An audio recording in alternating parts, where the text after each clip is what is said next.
बिस्मिल्लाहिर्रहमानिर्रहीम। मेरा नाम है डॉक्टर नुमान अहमद। तो दोस्तों, आज की इस वीडियो के अंदर हम बातचीत करेंगे लोगों के रेफरेंस से पूछे गए क्वेश्चंस और उनके आंसर। तो सबसे पहला हम क्वेश्चन देखते हैं। एक दोस्त का कमेंट आता है कि डॉक्टर साहब, नॉर्मल जो साइज़ होता है वो कितना होता है? तो नॉर्मल साइज़ दोस्तों इरेक्ट नहीं हुआ होता तो 3.5 इंचज़ होता है, और जब इरेक्शन हो जाती है हमारी बॉडी के अंदर, इरेक्शन के बाद उसका साइज़ 5.1 से लेकर 5.5 तक नॉर्मल साइज़ होता है। दोस्तों, जो अक्सर पूछे जाने वाले सवालात हैं उनमें दूसरा सवाल ये होता है कि क्या हम साइज़ जो है उसे इंक्रीज़ कर सकते हैं? तो जी हाँ दोस्तों, इसका आंसर है कि हाँ, हम साइज़ को इंक्रीज़ कर सकते हैं, लेकिन साइज़ को इंक्रीज़ करने की एक एज लिमिट होती है। हम 30 से लेस जब होते हैं तो तब हमारी बॉडी में साइज़ इंक्रीज़ हो सकता है पेनिस का। अगर हमारी एज 30 से ग्रेटर हो जाती है तो फिर साइज़ इंक्रीज़ होने की पॉसिबिलिटीज़ बहुत हद तक कम हो जाती हैं। तो इसलिए दोस्तों, साइज़ को इंक्रीज़ करना पॉसिबल होता है। सर्टेन होम्योपैथिक मेडिसिन्स होती हैं जिनके बारे में मैं ऑलरेडी अपने एक वीडियो के अंदर बता चुका हूँ। वीडियो के अंदर जो मेडिसिन बताई गई है उसे आप यूज़ करने से अपने साइज़ में और गिर्थ में इजाफ़ा कर सकते हैं।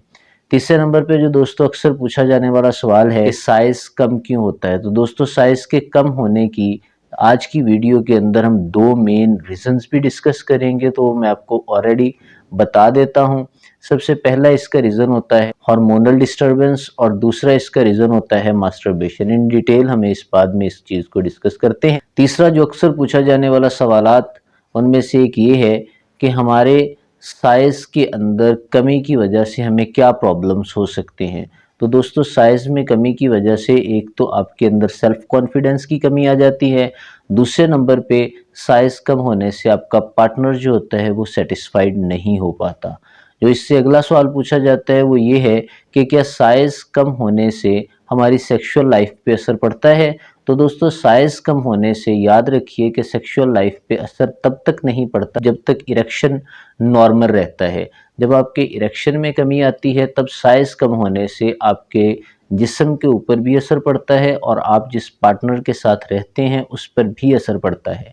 ख़ास तौर पे हमारे जो पाकिस्तान का सिस्टम है उसके अंदर कसीर ज़ौजगी का सिस्टम नहीं होता। शादी से पहले जो रिलेशंस होते हैं उन्हें भी अच्छा नहीं समझा जाता। तो शादी के बाद की अपनी जो लाइफ होती है उसे मेंटेन करने के लिए दोस्तों हमें अपने साइज़ की तरफ तवज्जो देनी पड़ती है। जो पेनिस साइज़ होता है उसको मेंटेन रखना पड़ता है। तो दोस्तों, चलिए चलते हैं आज की इस वीडियो का बाकायदा आगाज़ करते हैं। तो हम जानते हैं कि साइज़ अगर कम हो जाता है तो उसके कौन कौन से दो मेन रीज़न्स होते हैं।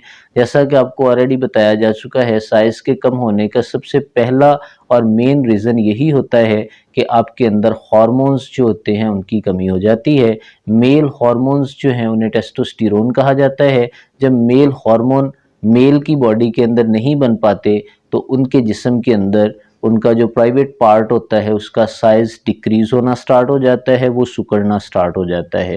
तो दोस्तों, याद रखिए, कोई भी ऐसी डिज़ीज़ जो हमें बाद में लाहिक होती है, बाय बर्थ नहीं होती, उसका इलाज पॉसिबल है। नौजवान लोगों में ये अक्सर मसला देखा गया है कि वो अपने पेनिस साइज़ को लेकर बहुत परेशान होते हैं। एक्सेस ऑफ जब सेक्स कर लिया जाता है या एक्सेस ऑफ मास्टरबेशन कर ली जाती है, उससे भी साइज़ में कमी आ जाती है, और अक्सर औकात 40 प्लस लोगों के अंदर भी ये मसला रहता है। वो भी ये कहते हैं कि हमारे साइज़ के अंदर अगर कमी है तो उसको हम कैसे इम्प्रूव करें।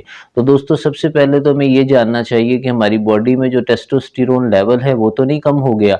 अगर हमारी बॉडी का टेस्टोस्टेरोन लेवल गिर जाता है, क्योंकि एज के साथ ये कम होना स्टार्ट हो जाता है, अगर टेस्टोस्टेरोन लेवल के अंदर गड़बड़ आ गई है, टेस्टोस्टेरोन लेवल बिगड़ना स्टार्ट हो गया, तो हमारे डेफिनेटली जो सेक्स ऑर्गन होते हैं उनके ऊपर बहुत ज़्यादा असर पड़ता है। मेल सेक्स ऑर्गन में टेस्टीज आ जाते हैं। टेस्टीज के अलावा दोस्तों प्राइवेट पार्ट होता है, उस पूरे के ऊपर दोस्तों बहुत ज़्यादा इफेक्ट पड़ता है। हार्मोनल डिस्टरबेंस की वजह से दोस्तों हमें साइज़ के अंदर अगर कमी आ जाती है तो उसके लिए एक दोस्तों बहुत ही बेहतरीन मेडिसिन ली जाती है जिसका नाम सेलेनियम है। सेलेनियम इस केस में दोस्तों 30 CH पोटेंसी में ली जाती है। सेलेनियम के ऊपर मैं ऑलरेडी अपनी एक वीडियो भी रिकॉर्ड करवा चुका हूँ, उसका लिंक मैं आपको डिस्क्रिप्शन में दे दूंगा। सेलेनियम दोस्तों 30 CH पोटेंसी में 5-5 कतरे आपने दिन में 3 दफ़ा 1/4 कप पानी में डाल के या 1 चम्मच पानी में डाल के इस्तेमाल करने होते हैं।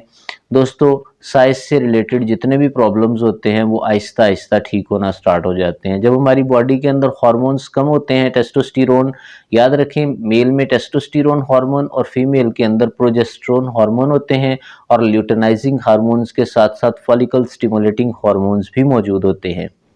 हालिया एक बहन का मैसेज आया, उसने कहा कि मेरे अंदर मुझे महसूस होता है कि हार्मोन्स की कमी है, हार्मोन्स की कमी की वजह से मुझे ऐसा लगता है कि मेरी बॉडी के अंदर सुन्नपन मौजूद है, तो उसके लिए कौन सी मेडिसिन इस्तेमाल की जाए। तो उसके लिए हम अक्सर जो मेडिसिन इस्तेमाल करते हैं वो कॉलीफॉस है। कॉलीफॉस के साथ दोस्तों जेलसीमियम मेडिसिन जो है ऐसे केस में इस्तेमाल की जाती है। अगर उन्हें बॉडी के मुख्तलिफ पार्ट्स में पेन भी होता है तो उनके लिए जेलसीमियम बहुत अच्छा वर्क करती है। अगर हार्मोन्स की कमी की वजह से उनकी सेक्सुअल डिज़ायर दब चुकी है तो ऐसे केस में दोस्तों डेमियाना मेडिसिन बहुत अच्छा वर्क करती है। डेमियाना मदर टिंचर में ली जाती है, और बाकी दोस्तों मेडिसिन जो होती हैं ये 200 CH पोटेंसी में ली जाती हैं। क्योंकि एक दोस्त ने मुझसे सवाल पूछा था कि मेरी मिसेस जो हैं उनके अंदर ख्वाहिश बिल्कुल भी नहीं होती, उनके लिए कौन सी मेडिसिन यूज़ की जाए। तो मैंने उन्हें बताया था कि आप उन्हें डेमियाना मदर टिंचर में दें, उनकी जितनी भी डिज़ायर से रिलेटेड प्रॉब्लम है वो सारी की सारी ठीक हो जाएंगी। इसके साथ दोस्तों अगर टेस्टोस्टेरोन लेवल की मेल में कमी हो जाती है तो उनका सबसे बड़ा जो हमें अलामत देखने को मिलती है, उनकी दाढ़ी और मूँछों के बाल जो होते हैं वो नहीं डिस्कवर हो पाते ठीक से, और साथ में उनके जो जिस्म की जिसामत होती है वो औरतों के जैसी होना स्टार्ट हो जाती है। दूसरा जो साइज़ के कम रहने का सबसे मेन रीज़न और बड़ा रीज़न होता है वो ये होता है कि मास्टरबेशन या एक्सेस ऑफ सेक्सुअल एक्टिविटीज़ में पार्टिसिपेट करते हैं, जिसकी वजह से हमारी बॉडी से ज़रूरी जो न्यूट्रिएंट्स होते हैं, ज़रूरी जो मिनरल्स होते हैं, याद रखिए जो मेल बॉडी होती है उसके अंदर जो सीमन का प्रोसेस होता है ये हमारे प्रोस्टेट के नीचे 2 ग्लैंड्स होते हैं जिन्हें काउपर्स ग्लैंड कहा जाता है, उन्होंने बनाना होता है। बाज़ लोगों में सीमन की कमी होती है, मुझसे सवालात पूछे गए कि डॉक्टर साहब सीमन की कमी को पूरा करने के लिए कौन सी मेडिसिन यूज़ की जाए। तो सीमन की कमी को पूरा करने के लिए दोस्तों एक बहुत अच्छी और बढ़िया मेडिसिन है जिनसिंग। जिनसिंग के साथ अगर अश्वगंधा मिलाकर मेडिसिन ली जाएगी तो उससे हमारी सीमन की जो क्वांटिटी है और क्वालिटी दोनों बेहतर हो जाएंगी। दोस्तों सेलेनियम जो है ये स्पर्म को प्रोड्यूस भी करती है और साथ ही साथ साइज के अंदर अगर कमी आ जाती है तो उसको भी ठीक करती है। तो अगर आप जिनसिंग लेते हैं तो उससे आपके जो ग्लैंड्स होते हैं उनसे सीमन का ज़्यादा मिकदार पैदा होती है। ज़्यादा मिकदार पैदा होने से सीमन की क्वांटिटी और क्वालिटी दोनों बेहतर हो जाती हैं। वीडियो थोड़ी सी लंबी हो जाएगी तो मैं कोशिश करता हूँ इसे वाइंड अप करने की। तो मेल के अंदर काउपर्स ग्लैंड्स होते हैं जिनसे सीमन जो है वो प्रोड्यूस होना होता है।